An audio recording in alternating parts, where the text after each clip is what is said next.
விளையாட்டுத் துறையினருக்கான 3% இடஒதுக்கீட்டின்படி தேசிய சர்வதேச போட்டிகளில் பங்கேற்ற 84 பேருக்கு அரசு வேலை. நியமன ஆணைகளை வழங்கினார் முதலமைச்சர் மு.க.ஸ்டாலின்.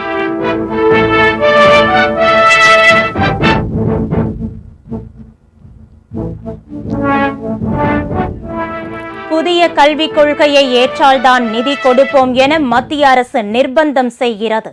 தமிழக பள்ளிக் கல்வித்துறை அமைச்சர் அன்பில் மகேஷ் பரபரப்பு குற்றச்சாட்டு.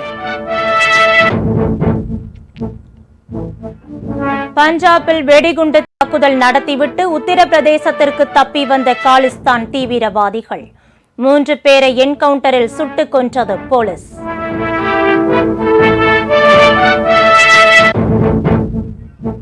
வட தமிழகத்தை நோக்கி நகர்கிறது வங்கக்கடல் காற்றழுத்த தாழ்வு பகுதி. கடலூர், விழுப்புரம், செங்கல்பட்டு மாவட்டங்களில் கனமழைக்கு வாய்ப்பு.